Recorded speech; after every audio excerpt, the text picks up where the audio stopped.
দেশে দেশে ঘুরে শেষে আনলাম কাবলি চানা স্পেশাল চানার আসল চা MDH চানা মশলা আসল মশলা yes yes MDH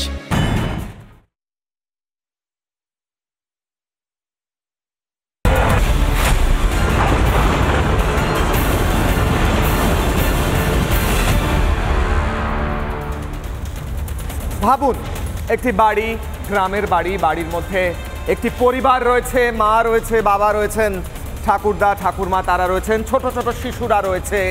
সেই শিশুরা রাত্রের খাবার খেয়ে ঘুমোতে যাচ্ছে, খেলা করছে, আলোচনা করছে, গল্প করছে। রাত্রে ঘুমানোর সময় হঠাৎ বিস্ফোরণ, ছিন্ন ভিন্ন হয়ে গেল ছোট ছোট শিশুর দেহ। ভাবুন ভাবুন আপনি গেছেন কোনো একটি গ্রামের নদীতে স্নান করতে, সেখানে নদীতে নামলেন, পায়ের তলায় কি যেন ঠেকলো, পায়ের তলায় কি ঠেকলো হাতে তুলে দেখলেন গুলি। গুলি বারুদের স্তূপের ওপর এই বাংলাকে দাঁড় করানোর উদ্দেশ্য কি? প্রশ্ন করছি আজ কিশলয়ের অগ্নিবাণে। আজকের দুটো ছবি, দুটো বড় খবর সকাল থেকে রিপাবলিক বাংলায় আমরা সম্প্রচার করেছি। দেখুন, বাদিকের ছবি পাথর প্রতিমা, রাত্রে অবৈধ বেআইনি বাজি কারখানা যার লাইসেন্স শেষ হয়ে গিয়েছে, সেই লাইসেন্স কিভাবে হয়েছে সেই নিয়েও প্রশ্ন আছে। পুলিশ নাকি টাকাকে লাইসেন্স করতে দিয়েছে এমনটা অভিযোগ করছেন এই বাড়ির যারা বাসিন্দা, তাদের আত্মীয় তারা। সেখানে গোটা বাড়িটি উড়ে যায়, ধ্বংস হয়ে যায়, 8 জনের মৃত্যু হয়।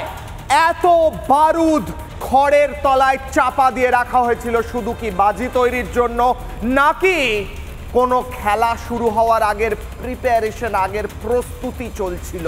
প্রশ্ন করছি আমি কিশলয়। আর এই ডান দিকের ছবিটা দেখুন, আরো ইন্টারেস্টিং, খুব খুব ভালো করে দেখুন। এই নদী, এই নদীর তলায় উত্তর দিনাজপুরের ইসলামপুর দোলনচা নদী, সেই নদীতে স্নান করতে গিয়েছিল স্থানীয় কিছু যুবক। তারা কি পায়? স্নান করতে নেমেছে নদীতে, পায়ে কি ঠেকছে, ওঠানো হয়েছে, যা ঠেকছে দেখা গেল এই বড় বড় কার্তুজ। শয় শয় কার্তুজ একটি নদীর তলায় থরে থরে সাজানো রয়েছে। কোন খেলার প্রস্তুতি চলছে এই রাজ্যে? প্রশ্ন করছি। একটি বাড়ির মধ্যে বারুদ চাপা দিয়ে খড়ের মধ্যে রাখা রয়েছে, যা ফেটে গিয়ে গ্যাস সিলিন্ডার বিস্ফোরণ, তারপর তার বারুদে আগুন লাগে। পুলিশ বলছে তাতে গোটা এলাকায় বিস্ফোরণ, 8 জনের মৃত্যু। কোন খেলার প্রস্তুতি চলছে? প্রশ্ন করছি। 26-এর খেলার প্রস্তুতি কি শুরু করে দিয়েছে মমতা বন্দ্যোপাধ্যায়ের তৃণমূল কংগ্রেস? কারণ শাসক দলের ঘনিষ্ঠ ছিল এই ব্যক্তি, অভিযোগ উঠে আসছে। এবং এখানে ইসলামপুরের এই গোটা এলাকায় কোন দল নিয়ন্ত্রণে রয়েছে? প্রশ্ন থাকছে। কেন বোমা, বারুদ, গুলির স্তূপের ওপর আমাকে, আপনাকে, আপনার সন্তানকে, আমার সন্তানকে দাঁড়িয়ে থাকতে হবে? প্রশ্ন করছি আজ কিশলয়ের অগ্নিবাণে আমি কিশলয়। স্থানীয়রা, আত্মীয় যারা মারা গিয়েছেন তাদের নিকট আত্মীয়, একজন গ্রেফতারও হয়েছেন তৃণমূল ঘনিষ্ঠ, তার আত্মীয় কি বলছেন শুনুন। তোরা এইসব আগুন খেলা করিস নি, বিচ্ছিরি জিনিস বলে আমার লাইসেন্স করা আছে। আমি যত লাইসেন্স থাকে, এটা বাড়ির ভিতরে চলে না, এর বাইরে কারখানা করতে হয়। বলে আমি কারখানা করেছি, পিসমশা বাইরে। আমি এসে একদিন দেখলাম কারখানা আছে, ওদের বাসের ওপর অফিসাররা এলো, খাওয়া দাওয়া করলো, সব ছিল। ওই থানা থেকে অফিসার এসে, MLA ছিল। ওই যখন এই সব লাইসেন্স দিয়ে খাই হয়, যখন আমি ওই বাদিটা হই প্রথমে হ্যাঁ, প্রচুর MLA তো সব কিছু করে দিয়েছে। টাকাটা কে খেয়েছিল? ও এখন কাজ ধরবো, বিধায়ক ধরবনি কাজ ধরবো, তারাই সব লাইসেন্স দিচ্ছে, তারাই সব থাকে, কার নাম করবার। টাকা বিধায় নিচ্ছে কি, পুলিশ আসছে, নিয়ে যাচ্ছে, মাস গেলে সে টাকা নিয়ে আসছে, সবাই ওরাই আসছে, ওদের হ্যাঁ প্রতি মাসে টাকা নিয়ে যায়। লাইসেন্সের টাকা নিয়েছে, আর ওই পুলিশ মাসে মাসে ওদের একটা পুলিশ এসে টাকা নিয়ে যায়। আমাদের ঢোলা থানা বিধায়কের কি খুব ভালো সম্পর্ক? প্রচণ্ড সম্পর্ক, হ্যাঁ, ওই তৃণমূল করে। স্থানীয় বিধায়ক সবটা দেখে দিয়েছিলেন, লাইসেন্স কিভাবে করা যায় স্থানীয় বিধায়ক দেখে দিয়েছিলেন।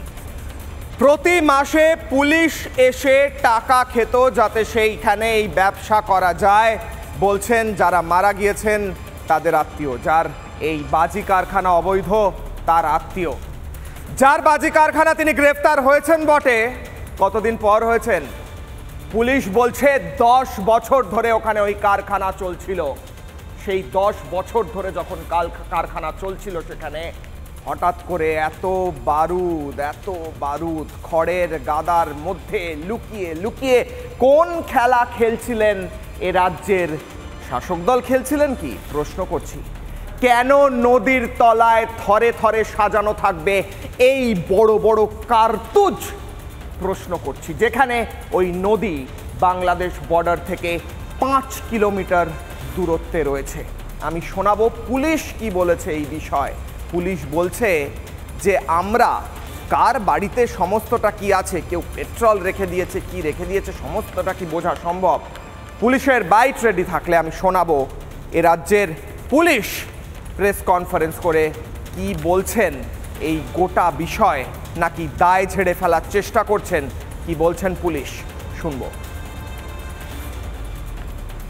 একটা বাড়ি ব্যবসায় এটা আমাদের মাথায় রাখতে হবে, এর সঙ্গে প্রচুর মানুষ জড়িত থাকেন, একটা জীবিকা নির্বাহের ব্যাপার থাকে, কিন্তু কোথাও গিয়ে একটা সচেতনতার অভাব আমরা লক্ষ্য করছি। কয়েকটি যে ঘটনা ঘটেছে সাম্প্রতিক গতিতে, আমার বাড়িতে বা আপনার বাড়িতে আমি যদি পেট্রোল রাখি, সেখানে যদি দাহ্য পদার্থ কম্বাস্টেবল মেটেরিয়াল রাখি, সেখানেই গ্যাস সিলিন্ডার রাখি, সেখানেই রান্না করি, সেই খবরটা পুলিশের কাছে প্রত্যেকদিন পাওয়া সম্ভব নয়। আমার আপনার বাড়িতে পেট্রোল রাখা, গ্যাস সিলিন্ডার রাখা আর গোটা একটি অবৈধ বাজি কারখানায় টন টন বারুদ রাখা খড়ের গাদার ভেতর লুকিয়ে, এটা সমান? পুলিশ অফিসিয়াল যারা মাথায় বসে রয়েছেন, যারা মাইনে নেন আমাদের টাকায়, আমাদের ট্যাক্সের টাকায় আপনার বাড়ি চলে, আপনারা এই কথা এই সিটে বসে বলতে পারছেন যে পেট্রোল কারুর বাড়িতে রাখা থাকলে আমরা বলতে পারবো না? এটা বলতে একটু হলেও আমি যদি থাকতাম লজ্জা করতো, কারণ আমি দায়িত্বে ফেল করেছি। আমার রাজ্যে আমি যেখানে দায়িত্বে রয়েছি সেখানে টন টন বারুদ রাখা রয়েছে একটি জায়গায়, বিস্ফোরণ হয়ে গেল, কেউ জানতে পারলো না, 8 জনের মৃত্যু হলো। ওই শিশুগুলোর মৃত্যুর দায় কে নেবে? যে পুলিশ অফিসার এডিজি যিনি প্রেস কনফারেন্স করছিলেন, উনি ওই 8 জন শিশুর দায়িত্ব, মৃত্যুর দায়িত্ব নেবেন? পেট্রোলের কথা বলছেন আপনি, পেট্রোল, বারুদ আর পেট্রোল, টন টন বারুদ আর 1 ডেচকি পেট্রোল এক হলো, এটাকে লজিক বলে, পড়াশুনো বলে? আজকে আমার প্রশ্ন, কিশলয়ের অগ্নিবাণে আমার আজকের প্রথম অগ্নিবাণ, প্রথম প্রশ্ন এবং একমাত্র অগ্নিবাণ কিশলয়ের অগ্নিবাণে আজ আমি প্রশ্ন করব।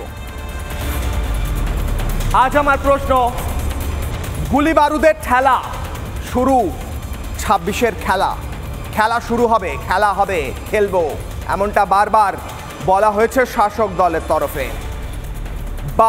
বারবার বলা হয়েছে না খেলা হবে। এত বারুদ জমিয়ে কোন খেলা খেলার চেষ্টা হচ্ছে? নদীর তলায় থরে থরে সাজানো রয়েছে বড় বড় কার্তুজ। কোন খেলা হচ্ছে? 26-এর খেলার প্রস্তুতি হচ্ছে। এসডিও যার দায়িত্ব এই এলাকা, তিনি বলছেন, কি বলছেন শুনলে চমকে উঠবেন। শোনাই, ফিরছে আলোচনায়, শুনুন। লাইসেন্সের আলাদা পোর্টাল আছে বা লাইসেন্সের ফাইল আছে, সেটা ফাইল দেখে বলতে হবে। এখনই আমি আপাতত সে ব্যাপারে মন্তব্য করতে চাইছি না। আর একটা বিষয়, এলাকার লোকজন বলছে যে অভিযোগ করা হয়েছিল এই যে এটা, এবং পরিবারের একজন সদস্যই তিনি বলছেন যে অভিযোগ করা হয়েছিল যে ঘরের মধ্যে বাজি থাকে, বাজি এখানে বোম বিক্রি হয়, বোম বানানো হয়, এটা অভিযোগ করা হয়েছিল, কিন্তু কোনো কাজ হয়নি অভিযোগ জানিয়ে। সেটা আমার এন্ডে কোনো অভিযোগ আসেনি, যাই হোক এসডিওর এন্ডে আসেনি, সেটা আমরা দেখছি কি এখন কি হয়েছে আমরা একটা দেখে একটা রিপোর্ট। একজন বলেছেন এসডিও কে অভিযোগ জানিয়েছিলেন 2 বছর আগে। 2 বছর আগে আমি নিজেই 2 বছর আসিনি, যাই হোক সেটা কথা না, তো হতে পারে সেটা হয়তো ফরওয়ার্ড হয়েছে সেই সময়ে, সেটা দেখতে হবে। নদীতে স্নান করতে নেবে যারা টন টন প্রচুর পরিমাণে কার্তুজ পেলেন, কত সংখ্যা সেটা মুখ্য নয়, আমার কাছে মুখ্য হচ্ছে নদীর তলায় থরে থরে। আপনি ভাবুন, আপনি যিনি দেখছেন দর্শক, আমার প্রিয় দর্শক, আপনি ভাবুন আপনি কোথাও ঘুরতে গেলেন বা আপনার গ্রাম বা আপনার শহরের কোথাও আপনি জলে স্নান করতে নামলেন, আপনি পায়ে কিছু ঠেকলো ঠান্ডা, আপনি হাতে তুলে দেখলেন এত কার্তুজ রাখা রয়েছে, আপনার আতঙ্ক হবে না? কেন এতদিন পর্যন্ত দেখা যায়নি? এটা তো পুলিশের উদ্ধার করার কথা, নাকি স্থানীয়দের উদ্ধার করার কথা? এই প্রশ্ন আসে না মনে? স্থানীয়রা কি বলছেন শুনবো, তারপর যাব হাই ভোল্টেজ ডিবেটে। এটা দেখে আতঙ্কিত। এখানে গুলি পাওয়া যাচ্ছে, ছেলে পেলে বাইরে চান করছে, ক্রিকেট খেলতে আসছে, কালকে সন্ধ্যাবেলা থেকে করতেছি আমরা। একজনকার পায়ের গুলিটা দেখতে পায়, পায়ের মধ্যে লাগছিল, ওঠাই দেখছে যে এটা কি, তো অনেকগুলো লোক বললো যে গুলি এটা, তো অনেক খোঁজাখুঁজি পড়লো, অনেকগুলো গুলি পাওয়া গেল। জানা নেই নদীর ধারে কেউ গাড়ি রাখছে না উড়াই আসছে কোথাও থেকে, না কেউ অনেক ফেলাইছে। এদিকে আমাদের বর্ডার মোটামুটি 5 কিলোমিটার হবে। গুলি বারুদের ঠেলায় কোন খেলা খেলবে শাসক দল, প্রশ্ন করব আমি। আমার সঙ্গে এই মুহূর্তে যারা উপস্থিত রয়েছেন প্রত্যেকের কাছে যাব এবং তাদেরকে আমি ইন্ট্রোডিউস করবো। এই মুহূর্তে রয়েছেন সজল ঘোষ, বিজেপি মুখপাত্র সুকন্যা ভট্টাচার্য রয়েছেন আইনজীবী তথা তৃণমূলকে সমর্থন করেন রয়েছেন সত্যজিৎ ব্যানার্জি, প্রাক্তন পুলিশ কর্তা, অরিন্দম আচার্য রয়েছেন প্রাক্তন পুলিশ কর্তা, অরিত্র দত্ত বণিক রয়েছেন অভিনেতা তথা রাজনৈতিক বিশ্লেষক। আমি প্রথমে সুকন্যা ম্যাডামের কাছে যাওয়ার আগে আমি যে খেলার কথা বলছিলাম ম্যাডাম, খেলা এই রাজ্যে হয়েছে এর আগে, আমরা দেখেছি বিভিন্ন ভোটের আগে খেলা হয়েছে। সেই খেলার ছবি আমি দেখাবো, খেলার ছবি দেখিয়ে আলোচনায় ফিরব। আগে দেখি কি খেলা হয়েছে এই রাজ্যে, দেখুন।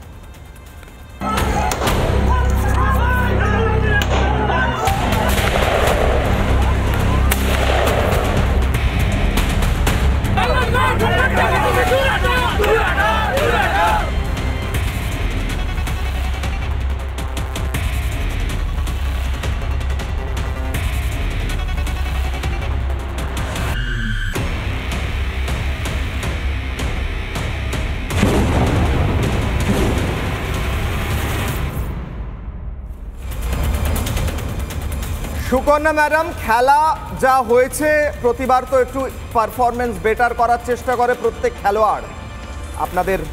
আপনি যে দলকে সমর্থন করেন তারা কি আরও ভালো পারফর্ম করার জন্যই 2026-এর আগে থেকেই প্রস্তুতি নেওয়া শুরু করেছে গুলি বোমা বারুদ দিয়ে? বলুন। গুলি বোমা বারুদ এগুলো নিয়ে আমাদের দলের কোনো মাথা ব্যথা নেই। এবং আরেকটা কথা, কিশলায় যত ধুলো ওড়াবে না, ধুলো কিন্তু আকাশটা কোনো ছুতে পারবে না। যত চিৎকার করে আমাদের দল এই করলো, আমাদের দল এই করলো, এত কথা হবে, তত কিন্তু আমরা 26-এ 250 অবশ্যই পার করব। ধুলোয় মিশে গেল 8টি প্রাণ, যে ধুলোর কথা বলছেন সেই ধুলোয় মিশে গেল, বোমা বারুদে মিশলো, তার জন্য আমরা খুব দুঃখিত। এটা শুধু পশ্চিমবঙ্গ বলে চিৎকার করলে হবে না। এখন তোমরা আবার বলো না যে সুকন্যা আবার সারা ভারত ঘুরতে শুরু করেছে। গুজরাট কেন, ইউপি, বিহার, মহারাষ্ট্র, ছত্তিশগড় সব জায়গাতে আমরা দেখতে পাই এই ঘটনাটা। একটা জিনিস হচ্ছে দুর্ঘটনা, এবং এটা খুব গুজরাটের যে ঘটনার কথা আপনি বলার চেষ্টা করছিলেন, আমার খোঁজ নেওয়া হয়েছে সেই কারখানাটির লাইসেন্স ছিল, দুর্ঘটনা হয়েছে। এই কারখানাটির লাইসেন্স 3 বছর আগে চলে গেছিল, ট্রেড লাইসেন্স। কারখানায় যখন এখানে পুলিশ প্রতি মাসে টাকা খেত। আসামে যখন বোম ব্লাস্ট হয় তখন সেটাও দুর্ঘটনা, এবং ছত্তিশগড়ে যখন বোম ব্লাস্ট হয় সেটাও দুর্ঘটনা, মহারাষ্ট্রে বোম ব্লাস্ট হলে সেটাও দুর্ঘটনা। শুধু বাংলার ক্ষেত্রে সেটা দুর্ঘটনা কিন্তু নয়। বাংলার ক্ষেত্রে শুধু তৃণমূল করে যায়। তাহলে মহারাষ্ট্র আপনারা যে কথা বলেন বারবার, আপনারা কম্পেয়ার করেন, গুজরাটের মতো মডেল আমরা চাই না। আপনি বলেন, আপনার দল বলে, আপনি যে দলকে সমর্থন করেন, ইউপির মতো মডেল আমরা চাই না, আপনার দল বলে, আসামের মতো মডেল আমরা চাই না। আর আপনি সেই আসাম গুজরাটের সঙ্গেই কম্পেয়ার করছেন যখন, তখন আপনি আসাম গুজরাটের যে সরকার আছে সেই সরকারকে আনুন এখানে, আপনারা পদত্যাগ করে দিন। বাংলা যেরকম চাই দুষ্কৃতি মুক্ত, আপনারা এত বোমা বারুদ কেন জড়ো করছেন? আপনাদের দলের কর্মীরা কেন এত বোমা বারুদ জড়ো করছে? বোমাবাজির আগুন জ্বলছে, সেটাও কিন্তু আমরা চাই না। প্রত্যেকটা এই ধরনের ঘটনা আমরা তীব্র নিন্দা করি, এবং সেখানে যে দুষ্কৃতীরা আছে, যদি কোনো অন্যায় কাজ করে থাকে, যদি কেউ কোনো রকম অভিযোগ নিয়েও সেই কাজটা না করে থাকে, তারও আমরা তীব্র নিন্দা করি। সেখানেই হচ্ছে তৃণমূলের সাহস। তৃণমূল যেরকম আমরা নিজেরাও আত্মসমালোচনা করি, অন্যদের ক্ষেত্রে বলি ওটা অন্যায়। অন্যায়টা আমাদের ক্ষেত্রে অন্যায়, অন্যায়টা অন্যদের ক্ষেত্রে অন্যায়। সেখানে বিজেপি বা অন্য কোনো পার্টিকে অন্যায় করছে, সেই সাহসটা আমাদের আছে। একবার সারা ভারতবর্ষের প্রত্যেককে জিজ্ঞেস করে দেখো কিশলয়, সেখানে কেন এই ঘটনাগুলো ঘটছে? সেখানে তো এই ঘটনাগুলো ঘটার ব্যাপার নয়, সেগুলো তো স্বর্গ, একমাত্র নরক হিসেবে তোমরা দেখাচ্ছ হচ্ছে পশ্চিমবঙ্গ। আমরা বলতে পারি পশ্চিমবঙ্গই একমাত্র সেফ জায়গা, এটা ন্যাশনাল ক্রাইম রিপোর্টেও বলছে। পশ্চিমবঙ্গ দেখো, দুর্ঘটনা ঘটবে না, দুষ্কৃতি থাকবে না, সরু রাস্তা, তবে সেই সরু রাস্তার আমাদের প্রায় 1 কিলোমিটার যাওয়ার পর একটা বিরাট বাজি কারখানা, যার মধ্যে টন টন বারুদ সেটিকে লাইসেন্স দেওয়া হলো কি করে? সেখানে এমএলএ লাইসেন্স পেতে সাহায্য করেছেন আপনাদের দলের এমএলএ, এমনটা বলছেন সেখানে রাখতেও।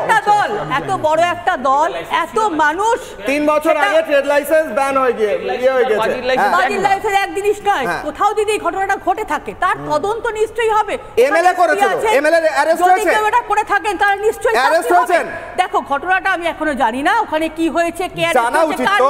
অভিযোগ হচ্ছে 8 জন মারা গিয়েছেন ম্যাডাম কাল রাতে, জানার কথা না। তাহলে 24 ঘন্টা হতে চললো। আছেন, যদি কেউ এই অন্যায়ের সাথে, এই দুষ্কৃতিকারী কাজের সাথে যুক্ত থাকে তার অবশ্যই আমাদের নেত্রী বারবার বলেছেন কারুর সম্বন্ধে যদি অভিযোগ থাকে তার কড়া শাস্তি হওয়া উচিত এবং নিশ্চয়ই হবে। হ্যাঁ, আমি সজলদার কাছে যাব। সজলদা, গুজরাটেও বাজি কারখানায় বিস্ফোরণ হয়েছে কিছু আধ ঘন্টা আগে, হয়েছে।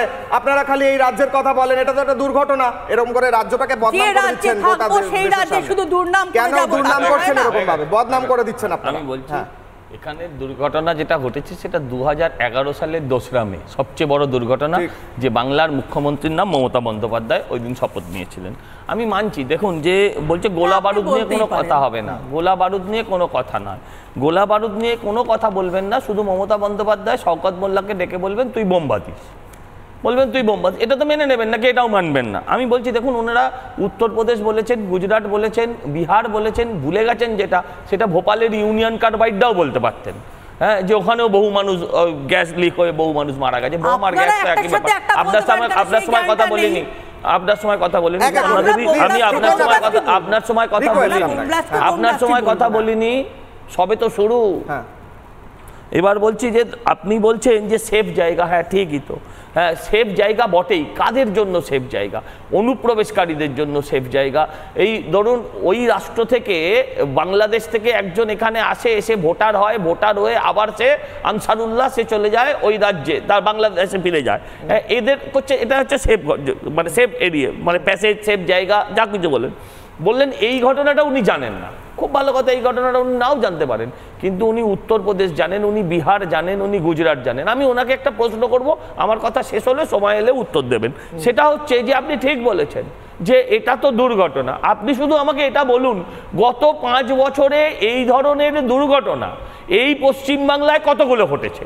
আর আপনার কাছে যদি হিসেব থাকে সেটাও বলুন, যে গত 5 বছরে যে কোনো একটা রাজ্য ধরে নিন, আপনি কাশ্মীরও ধরতে পারেন, সেখানে এই ধরনের ঘটনা কতগুলো ঘটেছে? গত 5 বছরে এই ধরনের ঘটনায় প্রায় 70-75 জন মানুষ মারা গিয়েছেন। আপনি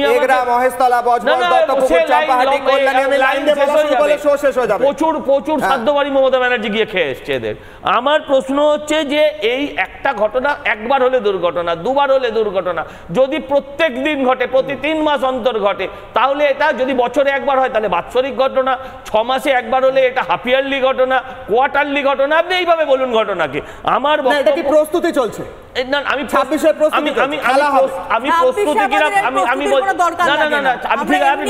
আপনি ঠিক বলেছেন, আপনি অন্য সময় কেন কথা বলেন? আমার বক্তব্য হচ্ছে যে আপনি বলছেন 26-এর প্রস্তুতি, 26-এর প্রস্তুতির কথা ছেড়ে দিচ্ছি। আমি বলছি এই বোমা বারুদ আজকের দিনে যেটা সংগঠিত হচ্ছে সবটা যে বিজেপিকে মারবার জন্য তা নয়। এদের বেশিরভাগ লড়াইটা, এদের মালদায় এদেরকে কে মেরেছে? আপনি বলুন ক্যানিংয়ে এদের কে মেরেছে? বকটুইতে এদের দুর্ঘটনা, এখানে টিভি ফেটেও হয় অনেক সময়, তাদেরকে কে মেরেছে? তাদেরকে তো আর বিজেপি মারিনি, তাদেরকে এদের দলের লোকেরাই মেরেছে। এরা নিজেদের দলের লোকেদের হাত থেকে বাঁচতেই অনেক সময় এই ধরনের বোমা বারুদ গুলি বন্দুক জোগাড় করছে। বিজেপি যদি এত থাকতো তাহলে আর এত জোগাড় করতে হতো না, অনেকদিন আগেই এরা পশ্চিমবঙ্গ থেকে সাবার হয়ে যেত রাজনৈতিকভাবে। আমার বক্তব্য অত্যন্ত পরিষ্কার, যে ঘটনাটা ঘটছে প্রতিদিন এখান থেকে পুলিশ পয়সা নিচ্ছে, হ্যাঁ এলাকার তৃণমূল নেতারা পয়সা নিচ্ছে, এমএলএ পয়সা নিচ্ছে, পার্টির নেতারা পয়সা নিচ্ছে, আর বেআইনি বাজির ব্যবসা চলছে। আর ঘটনা ঘটলে কি বলছে শুনুন, উনি তো অফিসিয়াল নন, বৈধ নন, অন্যরা বলছেন এর সঙ্গে রুটি রুজি জড়িত আছে। আমার বক্তব্য চোলাই মদের সঙ্গে রুটি রুজি জড়িত আছে। নদীর তলায় এত কার্তুজ পড়ে থাকবে, নদীতে জল নাই, নদীতে জল থাকার কথা ছিল, সেখানে পলি পড়ে গেছে, সেখানে ড্রেজিং হয় না, সেখানে জল নেই, সেখানে বুলি আছে। এটা কোন পশ্চিমবঙ্গে বাস করছি আমরা? আপনি আমাকে বুঝিয়ে বলুন। আচ্ছা ছেড়ে দিন, এগুলো ব্রিটিশ আমলের গুলি, এ বেরোচ্ছে কেন মমতা ব্যানার্জির আমলে? এটাও ধরুন। যে এমন একটা সময়ের মধ্যে দিয়ে যাচ্ছি আমরা, পুরো পশ্চিমবঙ্গটা বারুদের স্তূপের ওপর বসে রয়েছে। যখন তখন যেখান থেকে আগ্নেয়গিরি যেমন এক একটা জায়গা এক একটা পয়েন্ট থেকে ফেটে ফেটে বেরোয় না, পশ্চিমবঙ্গের বিভিন্ন পয়েন্ট থেকে যখন তখন বেরিয়ে আসছে। এই হচ্ছে আমার আজকের পশ্চিমবঙ্গ। আপনি চিৎকার করতে পারেন, আপনি তো একজন মহিলা, আপনি তো একজন মা, আপনি বলতে পারেন 4 শিশু ঠিক তারা জানলো না যে তারা কেন পুড়ে ছাই হয়ে গেল। আপনি চিৎকার করবেন, আপনি রাজনীতিতে কালকে পদও পেতে পারেন, কিন্তু এই শিশুগুলোর আত্মার অভিশাপ আপনাদের মাথায় বর্তাবেই বর্ষাবে, এতে কোনো ভুল নেই। আপনি বলছেন এক সেকেন্ড আসি, বাকি 3 জন বলা বাকি আছে, ভারতবর্ষে আছে ঠিক। আমি প্রশ্ন করব ভারতবর্ষে, না হ্যাঁ দ্রুত 10 সেকেন্ডে উত্তর দিন। আমি 3 জনের কথা, সেটা সজলদা প্রায় বলে থাকেন যে আমরা বৈধ নয়, অফিসিয়াল নই, কিন্তু দুর্ভাগ্য এমন সজলবাবু সেই আমাদের সঙ্গেই বসতে হয়।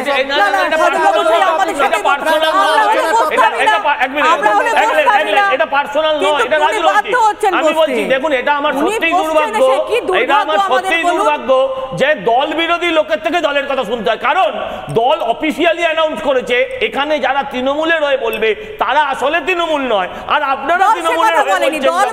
এটাই দুর্ভাগ্য যে যারা দল বিরোধী তাদের সঙ্গে আমাদের কথা বলতে হয়। আমি তৃণমূলের সমর্থক, সজলবাবু বোধহয়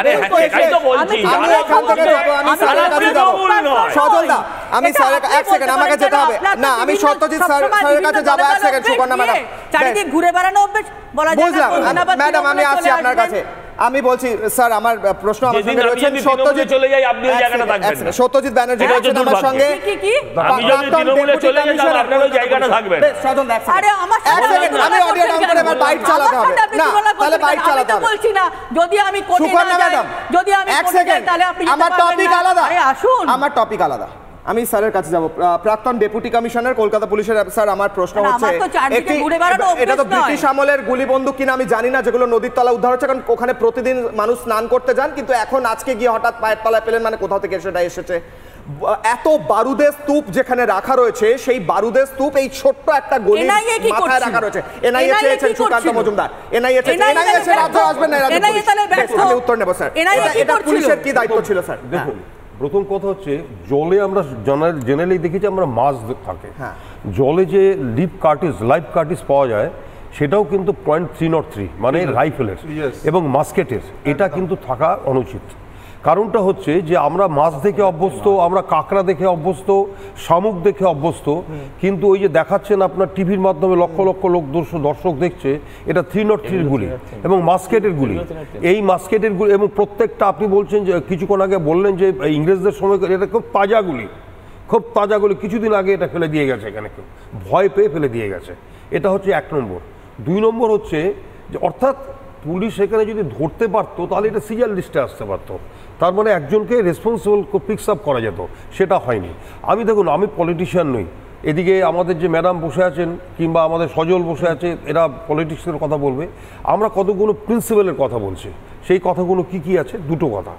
দেখুন, প্রতিদিন 2 মাস 1.5 মাস পর পরে আমাদের চ্যানেলে বসতে হয় এবং কোথাও না কোথাও বাজি কারখানা হচ্ছে, সেটা অবৈধ। বেসিক্যালি আমরা দেখা গেছে, রেকর্ডেড হিসাবে দেখা গেছে এটুকু যে পশ্চিমবঙ্গের মধ্যে টোটাল বাজি কারখানা, রেকর্ডেড বাজি কারখানা আমাদের কাছে যেটুকু আমি জেনে আসলাম, সেটা 21টা আছে, 21। এখন এখানে 15 কেজির পারমিশন না বেশি পারমিশন, সেটা ডিস্ট্রিক্ট ম্যাজিস্ট্রেট স্থির করে। এই যে যেখানে ব্লাস্টের ব্যাপারটা যেখানে আজকে আমরা আলোচনা করছি, সেখানে বেসিক্যালি প্রচুর পরিমাণে বারুদের স্তূপ ছিল এবং খড় দিয়ে ঢাকা ছিল। আমাকে একটু বলে দিন, কিশোরয় মানে কচি পাতা, তাই তো? তো এখন ব্যাপার হচ্ছে যে যদি এটা বৈধ ব্যবসায়ী হতো তাহলে কি এটা খড় দিয়ে ঢাকা থাকতো? এটা সত্যি কথা বলুন কিশোরয়, একদম এটা সজল পলিটিক্স। আমি একটু বলে দিই 2 মিনিট। তো তারপরে বলছি, দেখুন একটা কথা হচ্ছে, বারবারই বলা হচ্ছে, মুখ্যমন্ত্রী বলছেন যে ক্লাস্টার তৈরি করা হবে, ক্লাস্টার। ম্যাডাম মুখ্যমন্ত্রী, এটা কিন্তু ফ্যাক্ট, উনি মানসিক দিক থেকে হয়তো উনি চাইছেন এটা তৈরি করার একটা পরিস্থিতি। একজন এডিএম জুডিশিয়ালকে দায়িত্ব দেওয়া হয়েছিল যে আপনি প্রত্যেকটা থানা ধরে ধরে বার করুন কোথায় কোথায় বাজি কারখানা আছে এবং তাদের এগেনস্টে ব্যবস্থা নেওয়ার কথা, কিন্তু বেসিক্যালি সেগুলো হয়ে ওঠেনি। ক্লাস্টার গঠন মানে হচ্ছে জনবসতি থেকে একটু দূরে বাজি কারখানাগুলো হবে। কিন্তু যেই ব্লাস্টের পরিণতিতে আজকে 8 জনের মৃত্যু হয়েছে, তার মধ্যে 3-4 জন একদম 6 মাসের শিশু যারা পৃথিবীর আলো দেখতে পেল না। কিন্তু ঘটনা হচ্ছে যে এদের প্রত্যেকের কাছে ট্রেড লাইসেন্স, নট দ্য বাজি লাইসেন্স। ট্রেড লাইসেন্স আদারওয়াইজ, বাজি লাইসেন্স আলাদাভাবে ডিস্ট্রিক্ট ম্যাজিস্ট্রেট থেকে পেতে হবে এবং অন্যান্য অথরিটির থেকে পেতে হবে, তাদের কারো কাছে এটা ছিল না। এটা প্রত্যেকটা দিন আমরা বলি কি, আমরা যারা পুলিশে, কলকাতা পুলিশ এবং রাজ্য পুলিশে কাজ করি, আমরা বলি যে এখানে প্রোঅ্যাক্টিভ হিসাবে কাজ করতে হবে। অর্থাৎ আমরা অ্যাকশনটা ঘটার আগে, মানে এই যে ঘটার পরে সব পুলিশ অফিসাররা যাচ্ছে, আইএস অফিসাররা যাচ্ছে, সব আমার এমএলএ এমপি যাচ্ছে, মন্ত্রী যাচ্ছে, এটা নয়। আমরা বলছি প্রোঅ্যাক্টিভ, এদেরকে প্রথম থেকেই ধরতে হবে। 2 মাস পর পর রেড, 2 মাস পর পর অ্যারেস্ট, এবং লঘু সেকশনে কেস নয়, কেসটা অ্যাকুরেট সেকশনে। অর্থাৎ এক্সপ্লোসিভ নিয়ে কেস দেওয়া হয়নি স্যার। এক্সপ্লোসিভ সেকশনে যে কেসটা হচ্ছে 9B এক্সপ্লোসিভ অ্যাক্টের কেসটা, এটাকে লঘু সেকশন বলা হয়। বেসিক্যালি এর পানিশমেন্ট, আর যেটাতে এই যে মানুষ মারা গেছে, এটা হচ্ছে এক্সপ্লোসিভ সাবস্টেন্স অ্যাক্ট, এটার মধ্যে দূরত্ব পার্থক্য এরকম।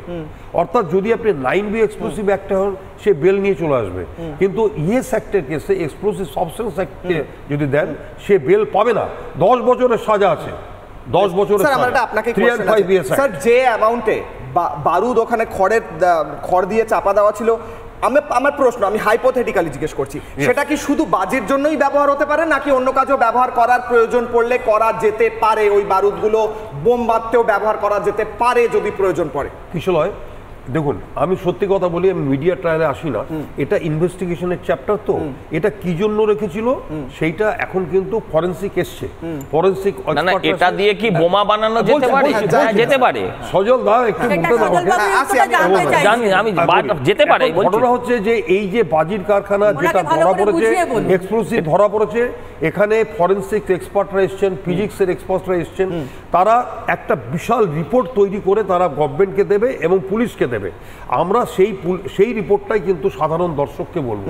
আমি যদি নিজের থেকে বানাউটি কিছু বলি না, লোকে এটা ঠিক মতন নেবে না এবং পার্সিয়ালিটি করা হবে। আমি ন্যায্য কথা ন্যায্যভাবে বলা দরকার আছে। ফরেনসিকের রিপোর্টটা কয়েকদিনের মধ্যে পাওয়া যাবে। ফরেনসিক এক্সপার্টরা স্পটে আছে এখন এই মুহূর্তে, তারা দেখছেন সব কিছু, তারা বলবেন যে এটা কী জন্য হয়েছে। তবে আমার ব্যক্তিগত যেই প্রশ্নটা আপনি করেছেন, যে এতগুলো এক্সপ্লোসিভ, এতগুলো বারুদ যেখানে মাটি চাপা দিয়ে, খড় দিয়ে ঢাকা রয়েছে, এটা নিঃসন্দেহে এটা আইন বিরুদ্ধ কাজের জন্যই নিয়ে আসা হয়েছিল। এটা কিন্তু সাধারণ কাজের জন্য, বাজির জন্য আনা হয়। ঠিক এখান থেকে স্যার আমি দুটো জিনিস দেখাবো। আমি বাকি দুজনের কাছে যাবো, অরিন্দম স্যার এবং অরিত্রর কাছে। আমি দেখাবো কিভাবে খড় দিয়ে চাপা দেওয়া ছিল, সেই দৃশ্য অর্ণব আমাদের প্রতিনিধি তুলে ধরেছেন, 1 নম্বর। আর 2য় নম্বর, সেখানের মানুষ বলছেন যে কিছু বললে কেন তাদের ভয় লাগছে। তারপর ফিরছে আলোচনায়। দেখুন কিভাবে খড় দিয়ে বারুদ ঢাকা, যেন শাক দিয়ে মাছ ঢাকা বলা হয় না। দেখুন, খড়ের গাদা রয়েছে, সেই খড়ের গাদার তলায় সেখানে কিন্তু যে বস্তা দেখা যাচ্ছে বা এই যে ড্রামগুলি দেখা যাচ্ছে, সেখানে প্রত্যেকটাতে কিন্তু বারুদ রয়েছে। যে বাঁশবাগানটি রয়েছে, সেই বাঁশবাগানের যে অংশটা দেখা যাচ্ছে, সেখানেও কিন্তু যে বারুদ, সেই বারুদ কার্যত ঢেলে দেওয়া হয়েছে। যদি বৈধ কারখানা হয় তাহলে সেখানে বৈধ মেটেরিয়ালস থাকবে, তাহলে কেন সেখানে একটা ইনসিডেন্ট ঘটবার পর সেখানকার জিনিসপত্র লুকিয়ে রাখা হয়েছিল যাতে কেউ না বুঝতে পারে? তাই কিন্তু প্রতিটা মেটেরিয়ালসের উপর কিন্তু খড় দিয়ে কভার আপ করা হয়েছিল। এত পরিমাণের বারুদ, সেই বারুদ কেন এইখানে জমা রয়েছে? তাহলে কি উদ্দেশ্যে এই বারুদকে জমা করা হয়েছিল? টন টন বারুদ খড় দিয়ে চাপা দিয়ে রাখা কেন? বাজি বানাতে কি বারুদ খড়ের তলায় চাপা দেওয়ার কোনো প্রসেস আছে? আমি দেখছিলাম ইন্টারনেটে গুগল করে, না, এরকম কোনো পদ্ধতি নেই। খড়ের গাদার তলায় চাপা দেওয়া মানে ওটার পিছনে কোনো কারণ থাকতে পারে, যেমনটা স্যার বলছিলেন। এবার আমি অরিন্দম বণিক বলে একজনের বক্তব্য শোনাবো। চন্দ্রকান্ত বণিকের আত্মীয়, তিনি বলছেন, তাকে জিজ্ঞেস করা হয়েছিল কিছু বলুন কি হয়েছে, কি বলছেন তিনি, দেখুন। এই যে বাড়িতে বাজি রাখা হয়েছে, বাজি মজুত করা হয়েছে, এটা কি বৈধভাবে হতো? লাইসেন্স কি ছিল? বলতে পারবো না, কারণ দেখুন এখানে হয়তো আমাদের উপর টর্চার হতে পারে, সেটা হচ্ছে। কিসের টর্চার হতে পারে বলতে পারবো না, সেটা তো আপনারা হয়তো আশা করি বুঝতে পারছেন। না, আমরা বুঝতে পারছি না কারা করতে পারে। কিসের ভয় পাচ্ছেন আপনারা? দলীয় নেতারা করবে, আবার কারা করবে? কোন দলের নেতারা করবে এটা তো উল্লেখ করতে পারবো না। কোন দলের নেতারা করবে? তাহলে তো আমাদের ফ্যামিলির উপরে প্রেসার চলে আসে। কারণ এটা বলে দিলে হয়তো আপনারা আজ নিউজ করে চলে গেলেন, আর দুদিন পরে আমার উপর চাপ এলো, আমার ফ্যামিলির উপর টর্চার হলো, তখন তো আপনারা দেখতে আসবেন না। আপনাদের অভিযোগ ওটা তো একদম বলা যাবে না, ভয়তেই বলতে চাইছি। আমি অরিন্দম স্যারের কাছে আসবো। স্যার, খড়ের গাদায় খড় দিয়ে সুন্দর করে চাপা দেওয়া বারুদের টনটন বারুদ, একটা ছবি দেখালাম। আরেকটা ছবি জল বইছে করে কলকল করে কলতানের মতো এবং নিচে থরে থরে কার্তুজ সাজানো। আমি তো বলছি কোনো পরিকল্পনার অংশ কি একদমই হতে পারে না, নাকি নেহাতি কাকতালীয়? সময় অত্যন্ত কম। স্যার যে কথাটা বলেছে আমি সেই মাত্র সহমত পোষণ করে অন্য একটা কথা বলছি। আমাদের দর্শকবৃন্দ যারা শুনছেন, আপনাদের মনে আছে 16 মে 2023 এগরাতে ভানুবাগ সহ যে 11 জন না 14 জন মারা গেছিল, তার পরবর্তীকালে 6 থেকে 7 দিনের মধ্যে পশ্চিমবঙ্গের মুখ্যমন্ত্রী ছুটে গিয়েছিলেন এবং আপনারা যদি শুনে থাকেন, দেখে থাকেন, এটা নিয়ে প্রোগ্রাম করেছি, ওখানে নিঃশর্ত ক্ষমা প্রার্থনা করেছিল। ক্ষমা, হাত জোর করে ক্ষমা চেয়েছিল যারা মারা গেছিল তাদের পরিবারের কাছে, তাদেরকে সাহায্য বার্তা দিয়ে নানা রকম। আপনি বলুন 16/5/2023, আপনার একটা হিসাব দিচ্ছি, মহেশতলা 20/5/2023 যে ঘটনা চিংড়ি পোতা হয়েছিল, কজন মারা গেছিল? টোটাল মারা গেছিল, সে অ্যারেস্ট হয়েছিল 24 জন। এবার ছেড়ে দিন। 22/5/2023 দুবরাজপুর, মনে ভুলে গেলেন? শেখ সাফক আলী কৃষক, 100টা তাজা বোমা, আজকে একটা ফ্লোর উড়ে গেল। আপনারা বলছেন এটা বাজির জন্য। আচ্ছা, এবার আমি আপনাকে শেষ করছি। মাননীয় মুখ্যমন্ত্রী সেদিন একটা নির্দেশ দিয়েছিল 6 দিন পরে, সেটা 7টার মধ্যে একটা পয়েন্ট আমি আপনাকে বলছি। একটা পয়েন্ট হচ্ছে, একবার ধরা পড়লে কেউ যদি এই পরিবারের এই বাজি বিক্রি করতে লিপ্ত না থাকে এবং হয়ে থাকে, নিশ্চিত করতে হবে অফিসার ইনচার্জকে। কেন অফিসার ইনচার্জ? কেন ওখানকার লোকাল এমএলএ নেই? ওখানকার কেন প্রধান নেই? কেন অফিসার ইনচার্জ হবে?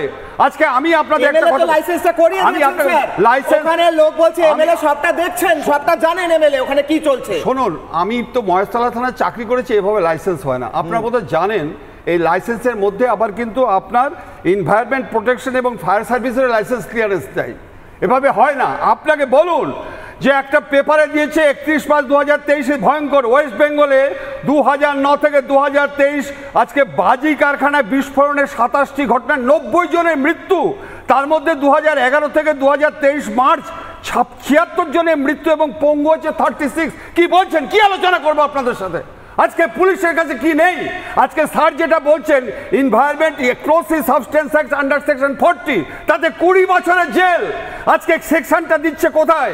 এনভায়রনমেন্ট যেটা দিচ্ছে হচ্ছে 9B, যে বেগে যাবে দ্বিগুণ বেগে বেরিয়ে চলে আসবে। হোয়াই? আজকে এফএসএল বলছেন, এফএসএল যে রিপোর্ট দিচ্ছে, সিএফএসএল রিপোর্ট ভ্যারি করছে কেন? আমার উদ্দেশ্যটা কি? উদ্দেশ্য হচ্ছে যে মানুষের প্রোটেকশন দেওয়া। আজকে যেভাবে দিনের পর দিন মানুষের মৃত্যু হচ্ছে, একের পর এক ঘটনাগুলো ঘটছে, আমরা আজকে একের পর এক আজকে আলোচনা করছি কিভাবে প্রিভেন্ট করা যায়। আপনি আমাকে গিভ ওয়ান এক্সাম্পল, যে এক্সপ্লোসিভ সাবস্টেন্স অ্যাক্টে আপনি ক বছরের জেলে ছিল ভানুবেগের ঘটনাটা, যে অ্যারেস্ট হয়েছে কজন? 24 জন অ্যারেস্ট হয়েছিল মহেশতলা ঘটনার পরে। কজন অ্যারেস্ট হয়েছিল? কদিন জেলে ছিল? বলুন কেন তারা আজকে চাকরি নেই? আজকে মায়েদের চাকরি নেই কারণ আপনি বলুন, ভানুবাগের ঘটনা যে মেয়েগুলো স্টেটমেন্ট দিয়েছিল যে স্যার আমাদের চাকরি নেই, সব কর্ণাটক চলে যাচ্ছে, আমরা খেতে পাচ্ছি না, যার জন্য আমরা অর্থের বিনিময়ে আমাদের নিয়ে যাচ্ছে। এটা আমি আপনাকে রেফারেন্স দেবো আরও। কারণ হচ্ছে গিয়ে লোকাল পুলিশ স্টেশনের যেমন নজর দেওয়া দরকার, সেইভাবে স্থানীয় অঞ্চল পঞ্চায়েত প্রধান এবং ওখানকার এমএলএ তারাও সাইমেলটেনিয়াসলি দায়ী। কারণ আপনি শুধু অফিসে বললে হবে না, এই ক্ষেত্রে আপনাদের লক্ষ্য করতে হবে, আইনটা যখন মুখ্যমন্ত্রী বলছে, আইনটা যখন ডিজি বলছে, তখন ইমপ্লিমেন্টেশনটা ঠিক মতো হচ্ছে কিনা শুধু ওসি নয় ভাই, ওখানকার যারা রাজনৈতিক নেতা রয়েছে তাদেরও একটা দায়িত্ব থাকে। ঠিক একেবারে স্যার। এখান থেকে আমি আজকে এডিজি বললেন 10 বছর ধরে ওখানে এই কারখানা চলছে। 10 বছর আগে কি হয়েছিল প্রশ্ন, 10 বছর ধরে কেন চলছে প্রশ্ন, 10 বছর পর কারখানায় বিস্ফোরণ হয়ে যাওয়ার পর পুলিশের কেন নজর এলো প্রশ্ন, ওখানে এমএলএ কি করছিলেন, ওখানের জনপ্রতিনিধিরা কি করছিলেন প্রশ্ন। শুনবো বাইট, তারপর আসবো আলোচনায়। শুনুন।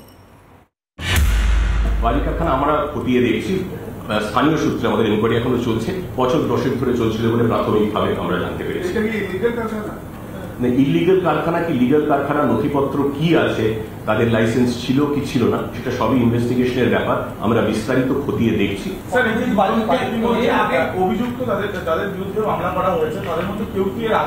2022 সালে এই চন্দ্রনাথ বলে তাকে গ্রেফতার করা হয়েছিল। 68.5 কেজি ফায়ার ক্র্যাকার্স তার থেকে বাজেয়াপ্ত করা হয়েছিল। এর আগে তার নিয়ে একটা কেস একটা রেকর্ড আমরা পেয়েছি। অরিত্র চন্দ্রকান্ত বণিক আগেও অ্যারেস্ট হয়েছে, তৃণমূল ঘনিষ্ঠ বলছেন তার আত্মীয়রা। এমএলএ সব কাজ করে দিয়েছে বলছেন, 10 বছর ধরে ওখানে কারখানা চলছিল, এখন বিস্ফোরণ হয়ে 8টা লোক মরে গেছে, তারপর বোঝা গেছে আবার লোক মরবে, আবার বোঝা যাবে মানুষ মরবে, মানুষ জন্মেছে যখন মরতে তো হবেই, তাই না? বলো, ভগবত গীতার কথা বলো। দেখুন, প্রথমত এর মধ্যে এত জটিলতার কিছু নেই, তার কারণ সিপিএমের আমলে যে ডিস্ট্রাকটিভ পলিটিক্যাল স্ট্রাকচারটা সিপিএম ফেলে রেখে গেছে, সেই ধ্বংসস্তূপের ওপরে দাঁড়িয়েই তৃণমূল কংগ্রেস সরকার তৈরি করেছে এবং তারা সিপিএমের স্ট্র্যাটেজিটা অবলম্বন করেই তারা গভর্নেন্সটা চালাচ্ছে। তাদের রাজনৈতিক আদর্শ এবং রাজনৈতিক অপারেশন দুটোই বামফ্রন্টের মতো প্রায় সমসাময়িক, রাদার অনেক বেশি অ্যাগ্রেসিভ। এখন এই যে বিভিন্ন জায়গাতে আজকে যে ঘটনাগুলো দেখছেন, এগুলো কোনোটাই বিক্ষিপ্ত ঘটনা নয়। আপনারা শুধু বেআইনি বাজি কারখানা ইত্যাদিগুলো দেখছেন, আমি আপনাকে আরও দুটো অ্যাসপেক্ট বলে দিচ্ছি। কলকাতা শহরে এবং বাংলার অন্যান্য বিভিন্ন শহরগুলিতে প্রচুর এরকম খাবারের দোকান রয়েছে, যেই দোকানগুলির কোনো রকম ফায়ার লাইসেন্স, ফুড লাইসেন্স নেই। যেখানে কমার্শিয়াল গ্যাস সিলিন্ডার নিয়ে কাজ করার কথা, সেখানে ডোমেস্টিক সিলিন্ডার এক জায়গায় বেআইনিভাবে মজুত করে এই খাবারের দোকানগুলো চলে। প্রচুর জায়গায় আপনারা যে গ্যাসের অটো দেখেন, আমার এলাকাতেই এরকম হয়েছিল, একটা বেআইনি ভাটিখানা তার পেছনের দিকের একটি জায়গাতে দীর্ঘদিন ধরে কিছু ওই অটোতে গ্যাস ভরা হতো, কাটা গ্যাস যেটাকে বলা হয়, সেই কাটা গ্যাস ভরা হতো এবং প্রায় 3-4টে সিলিন্ডার বাস্ট করে মানুষজন আহত হয়েছিল। তারপর সেই ভাটিখানাকে ওখান থেকে বিদেয় করা হয়েছে। এবং কলকাতা সহ অন্যান্য প্রচুর শহরগুলিতে একটা বড় অঙ্কের আশপাশের পপুলেশন ঢুকেছে যারা জুভেনাইল ক্রিমিনাল, এবং কলকাতা শহরে 10 থেকে 15,000 টাকা দিলে শ্যুট আউট করবার জন্য ক্রিমিনালও এখন ভাড়া পাওয়া যাচ্ছে। তার কারণ পশ্চিমবঙ্গে রাজনীতিটাকে যেভাবে প্রফেশনে পরিণত করে দেওয়া হয়েছে এবং পশ্চিমবঙ্গের মতো পলিটিক্যাল ভায়োলেন্স, মানে ভোট কেন্দ্রিক এবং রাজনীতি কেন্দ্রিক খুনখামারি আপনি অন্যান্য কোনো শহরে বা রাজ্যে দেখতে পাবেন না। তার কারণ এখানে প্রত্যেকটা মানুষের সকাল থেকে বিকেল পর্যন্ত, আপনি এনসিআরবি রিপোর্টটা দেখুন, 2011 থেকে শুরু করে 2019 পর্যন্ত 100+ মার্ডারের কথা আপনি দেখতে পারবেন। যে উত্তরপ্রদেশের কথা বলছেন সেখানে সংখ্যাটা 70-এর নিচে, এখানে 100-150টার ওপর 162 না 63টা মার্ডারের হিস্ট্রি রয়েছে অ্যাজ পার গভর্নমেন্ট রেকর্ড। তার কারণ হচ্ছে প্রত্যেকটা জায়গাতেই আপনি একদম সঠিক জায়গাটা পয়েন্ট আউট করেছেন যে এইখানে বাজি কারখানা বা এই ধরনের জিনিসগুলো হচ্ছে একটা ফ্রন্ট, এটা সামনে দেখানো হচ্ছে। আমরা প্রশ্ন করছি যে এখানে লাইসেন্স আছে কি লাইসেন্স নেই, এটা এখানে ইমেটেরিয়াল। আমাদের যেটা খুঁজে বার করতে হবে সেটা হচ্ছে এই বাজি কারখানাটা আসলে একটা লোক দেখানো ধাঁচা, এর পেছনে অন্ধকারে অন্য কিছু একটা অ্যাক্টিভিটি হয়। সেই অ্যাক্টিভিটিগুলো কি, সেইটাকে চাপা দেওয়ার জন্য বাজি কারখানা, লোকালয়, বিভিন্ন জায়গায় এভাবে খুলে রাখা হয়েছে। প্রচুর জায়গায় বেআইনি অস্ত্র আপনারা দেখছেন, শিয়ালদা স্টেশনে কিছুদিন আগে একটা বড় অঙ্কের এসটিএফ অপারেশন হলো, বেআইনি হাতিয়ার হচ্ছে। কলকাতা শহর এই মুহূর্তে এবং পশ্চিমবঙ্গ ওভারঅল এই মুহূর্তে সবথেকে বড় একটা চ্যানেল হিসেবে ব্যবহৃত হচ্ছে, যেহেতু এখানকার গভর্নমেন্ট বারংবার বিভিন্ন জঙ্গি সংগঠনগুলিকে ফ্রেন্ড রিকোয়েস্ট পাঠায়, প্রত্যেক দিন কথায় কথায় ফ্রেন্ড রিকোয়েস্ট পাঠাচ্ছে। তো তার জন্যে এইটা হয়ে গেছে উগ্রপন্থা, জঙ্গিবাদ এবং ক্রিমিনালদের সেফ হেভেন। তারা এই রাজ্য এবং শহরকে ব্যবহার করে কোথাও নেপালে পাচার করছে, কোথাও আফগানিস্তানে পাচার করছে, এই রুটটাকে ব্যবহার করছে। এবং যেহেতু আমাদের একটা শিলিগুড়ি কানেকশন রয়েছে, আমাদের এই বাংলাকে ব্যবহার করে দীর্ঘদিন ধরে হচ্ছে। এসটিএফ বারবার ধরছে, কিন্তু সব থেকে বড় কথা এই যে বলছেন পুলিশ কাজ করে না, এই কথাটা ভুল। পুলিশকে কাজ করতে দেওয়া হয় না। প্রত্যেক জায়গাতে আপনি দেখুন, আপনি ট্রান্সফার লিস্টগুলো খুঁজে দেখুন, যখনই কোনো এসি, আইসি কিংবা ওসি কাজ করতে যাচ্ছেন, তাকে রাজনৈতিকভাবে প্রেশার ক্রিয়েট করে একটা অন্য জায়গায় ট্রান্সফার করে দিচ্ছে। এই ট্রান্সফারের খেলাটা একটা ব্যুরোক্র্যাটদের মধ্যে থ্রেট তৈরি করেছে। সেই কারণে যারা পুলিশে কাজ করতে আসছেন তারা তাদের পেশাগত কম্পালশনের জন্য বিভিন্ন এমএলএ, এমপি, পঞ্চায়েত প্রধান, আপনারা তো দেখছেন পঞ্চায়েত প্রধান টেবিল চাপড়ে কথা বলে, বিডিওর আইবুড়ো ভাত একজন লোকাল নেত্রী আয়োজন করছে, এইগুলো করে করে গণতন্ত্র এবং পুলিশ গিয়ে প্রণাম করছে নেতাকে, এইগুলো আপনারা দেখছেন উর্দি পড়ে। আসলে পুলিশ প্রশাসন প্রতিষ্ঠান এই মুহূর্তে একটা দাঁড় করানো ধাঁচা, যার নিজস্ব কোনো ফাংশন এই মুহূর্তে স্বতন্ত্রভাবে হয় না, তাকে সামনে রেখে পেছনে একটা বড় ক্রিমিনাল অপারেশন চালিয়ে যাচ্ছে পলিটিক্যাল পার্টি। বেশ, এখান থেকে আমি একটা ছবি দেখাবো, তারপর প্রত্যেকের কাছে 30 সেকেন্ড করে যাবো। আমি দ্রুত ছবি দেখাই। পুলিশ গিয়েছে এই মুহূর্তে পাথর প্রতিমায়, সেখানে ওই সিলিন্ডার যা আছে তারা উদ্ধার করে নিয়ে যাচ্ছে। এই মুহূর্তে সেই ছবি আসছে আমাদের কাছে, এক্সক্লুসিভ সেই ছবিটা একবার দেখাতে বলবো দ্রুত। এবং পাথর প্রতিমার সেই ছবি সরাসরি লাইভ দেখা যাচ্ছে। পুলিশ ওখানে কি করছে এই মুহূর্তে, বিভিন্ন জিনিসপত্র তারা বের করছে, গোটা এলাকাটা ঘেরা হয়েছে, পুলিশ পৌঁছেছে ওখানে এবং স্পেশালিস্টরাও গিয়েছেন এই মুহূর্তে। সেই ছবি দেখাচ্ছি একদিকে। আমি ফিরবো দ্রুত, 30 সেকেন্ড করে দেবো প্রত্যেককে। এবং জিনিস নিয়ে যাচ্ছে, সিলিন্ডারও নিয়ে যাচ্ছে দেখছি। আমি সজলদা হাত তুলছিলেন, বলুন।